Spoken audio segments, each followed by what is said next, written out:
Hi everyone, and thanks for joining this talk. I am Katharina Dost, and I'll be talking about the paper Divide and Imitate, Multi-Cluster Identification and Mitigation of Selection Bias. The paper was written by me, my co-authors Hamish, Duncanson, Patricia Riddle and Jörg Wicker from the University of Auckland, and Ioannis Ziogas from the University of Mississippi.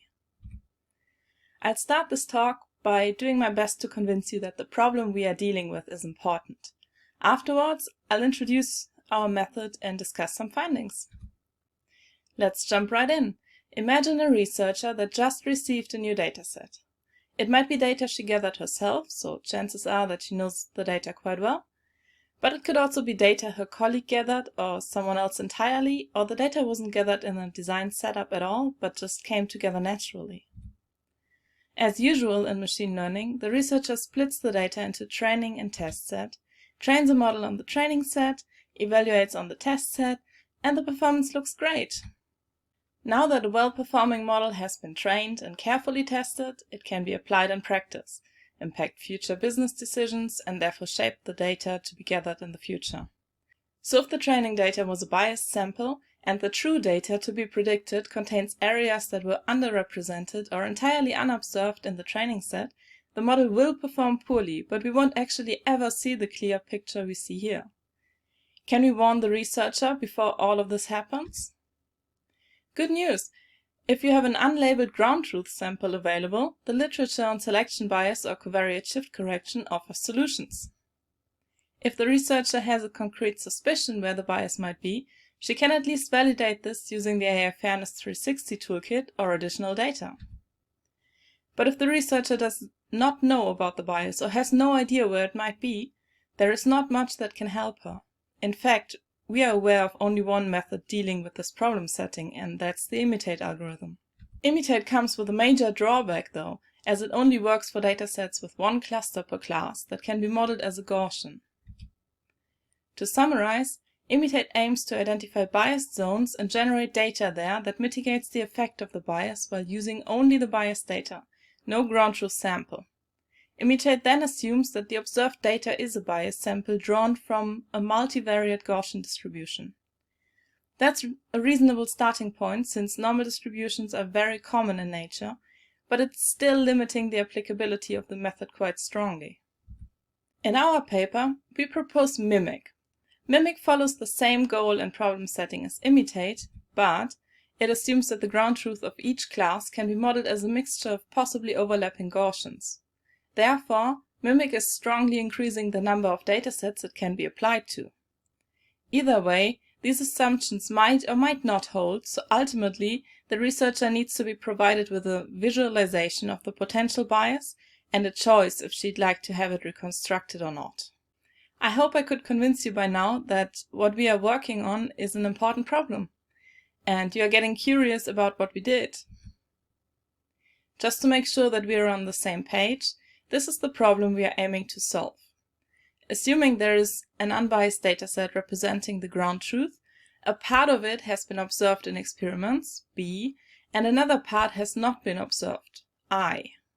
Given only the biased sample B, the goal is to generate data that approximates the unobserved part such that a model training on the reconstructed dataset is as close as possible to one training on the unobserved ground truth data.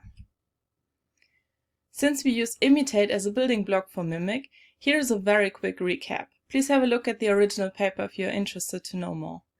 We assume there is a ground truth dataset D, which we would like to reconstruct, but only a biased subset B is available. We feed that and only that class-wise in Imitate. The first step is then to transform the data using independent component analysis into a different space in which the least Gaussian components are the axes. We then draw histograms or kernel density estimator, depending on the dataset size, over each of the axes, that's in green here, and fit a Gaussian, that's the orange line, for each dimension separately. We then generate data points to fill in the gaps between present data and fitted Gaussian. That's what you can see in yellow. Back transformation to the original space yields a set of points that indicate and mitigate the bias. Mimic, our proposed solution, takes Imitate as a building block. The idea is to first disentangle the overlapping clusters and then use Imitate to search for biases in every cluster separately. We'll dive right into the method, but I'll be skipping a lot of details, so please have a look at the paper if you're interested. Based on the ground truth sample D, we created a bias by removing the points with the red border here. Note that this is only for illustrative purposes. Our method will only be given the bias dataset, that is the purely gray points here. As mentioned before, we first aim to disentangle the clusters. To do so, we start with outlier removal and k-means for a large K. Larger Ks advantage the quality of the results as long as there are enough points left in the clusters. Small Ks decrease the running time. We use twice the K that optimizes the silhouette coefficient as a compromise. The idea is then to repeatedly use Imitate on each cluster, detect biases as shown here by the contours, and add points that help mitigate the bias. Internally, we refer to this as the Miss Pac-Man method because each cluster is slowly eating up points until either no points are left, that's a bias then, or the cluster is a smooth Gaussian. We can look at a couple of steps together. Points are being added, and again, and again, and again, until we have reached a nice Gaussian. Starting from the next cluster, we use Imitate again, add points, use Imitate again, and can see that it already points to the area where we removed points to create a bias in the first place. We let Mimic add the required points regardless, although they have already been assigned to a different cluster, and dissolve this later. In fact, we let each cluster grow, typically resulting in overlapping clusters.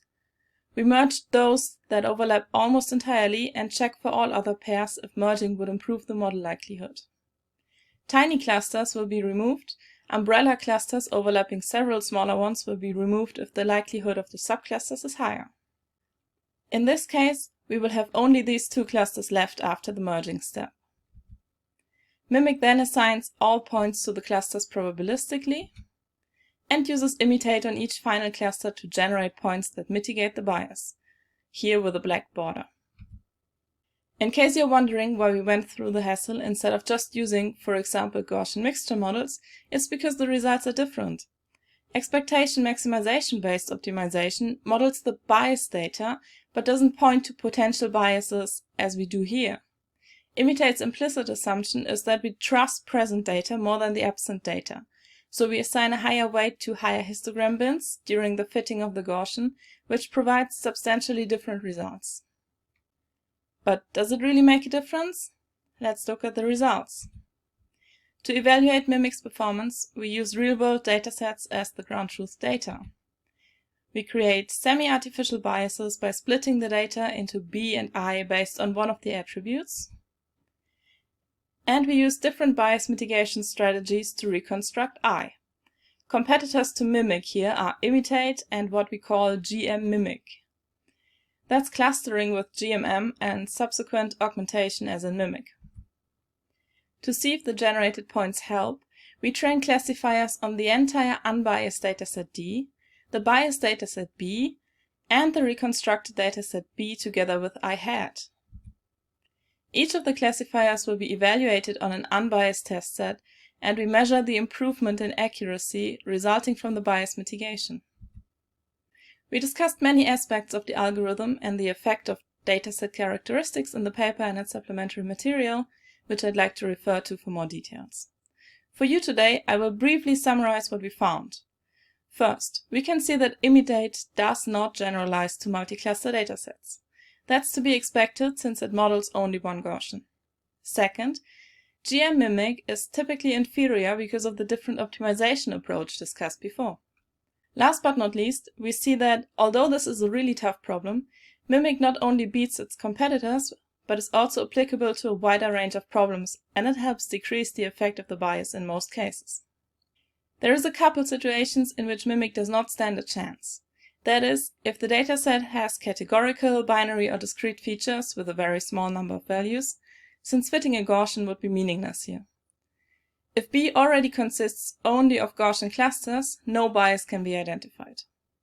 Several strongly overlapping clusters might not be disentangled correctly. And the missing part I needs to be convex in each cluster, or Imitate's component-wise point generation strategy fails. In the future, we will aim to expand Mimic's applicability and shorten the list of assumptions, but additionally direct our research to the questions: can a symbiosis of GMM and Mimic further improve the data quality? Which data distributions are modeled poorly, and how can they be detected automatically? And last but not least, can dimensionality reduction enable Mimic to operate on discrete or categorical data? We are approaching the end of my talk, so I'd like to summarize the essential parts for you. The problem is that biases result in biased models if undetected. We propose Mimic, a new technique to identify and mitigate selection bias in the case that no ground truth information or sample is available. Mimic smooths out the dataset probability density by generating additional data points. Limitations exist, but experiments have shown that Mimic can help mitigate the bias in a fully automated setting. Implementation and experimental results can be found on GitHub under the link github.com/katdost/mimic. Thank you for attending my talk. I'm looking forward to your questions and comments.